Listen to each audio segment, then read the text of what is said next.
ಅಪ್ಪನೆಯಂತೆ ಅಪ್ಪನಿಗೆ ಅವಮಾನ ಆಗಿದೆ.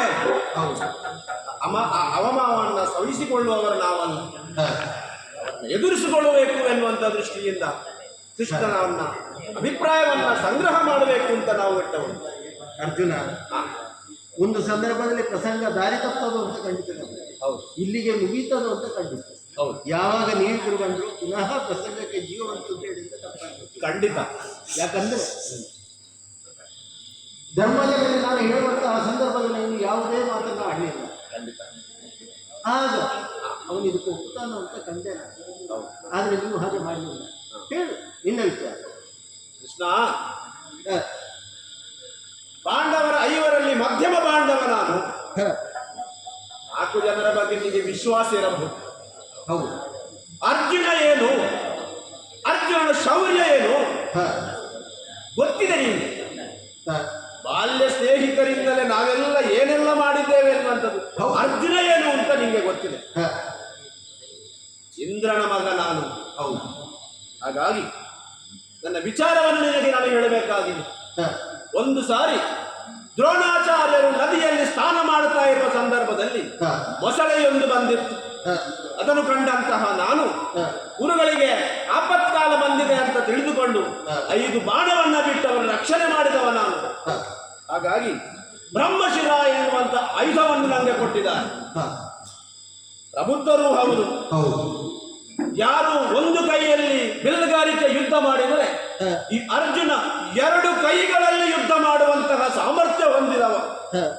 ಹಾಗಾಗಿ ಒಂದು ಸಾರಿ ಅಗ್ನಿದೇವ ಕಾಂಡವನವನ್ನು ಸುಡುವ ಸಂದರ್ಭದಲ್ಲಿ ನಾನು ನೀನು ಸೇರಿಕೊಂಡು ಮಾಡಿರುವಂತಹ ಕೆಲಸಗಳು ನನಗೆ ಗೊತ್ತಿದೆ.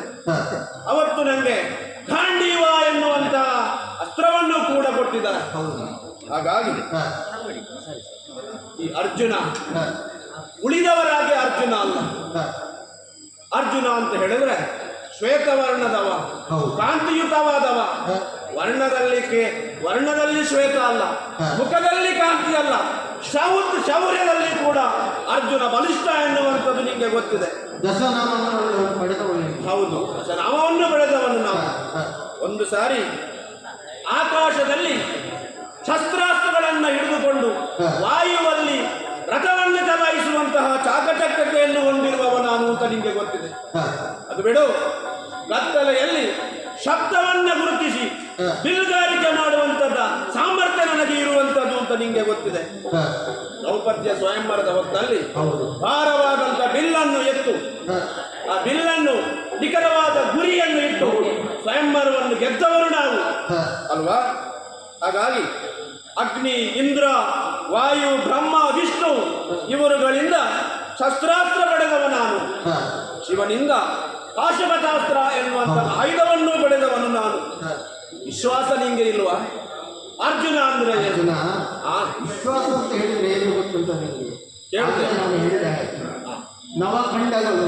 ಹೌದು, 9 ಖಂಡಗಳು. ಕೇವಲ ನಮ್ಮ ಭೂಮಿ ಮಾತ್ರ ಅಲ್ಲ, ಇದೆಲ್ಲವನ್ನೂ ಜಯಿಸಬೇಕು. ಹೌದು, ಅದು ನಿಮಗೆ ಸಾಧ್ಯ ಆಗಿತ್ತು ಅಂತ ಹೇಳಿ. ಕೃಷ್ಣನಿರುವಾಗ ಸಾಧ್ಯವಿಲ್ಲದಿರಬಹುದೇ?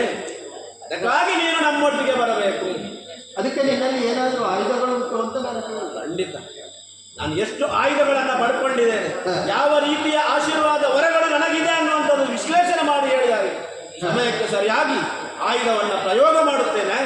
ನೀನು ನಮ್ಮೊಟ್ಟಿಗೆ ಎದ್ದುಕೊಂಡು ಯುದ್ಧದಲ್ಲಿ ನಾವು ಜಯಿಸುವಲ್ಲಿ 2 ಮಾತಿಲ್ಲ. ಕೃಷ್ಣ, ಕಡೆಯದಾಗಿ ನಾನೊಂದು ಮಾತನ್ನು ಹೇಳ್ತಾ ಇದ್ದೇನೆ.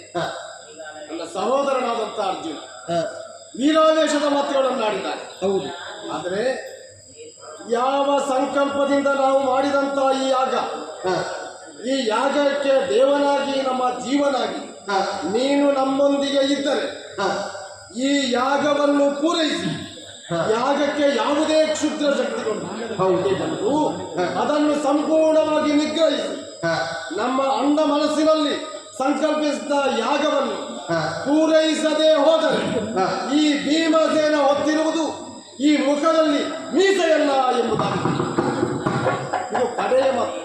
ಹೌದು.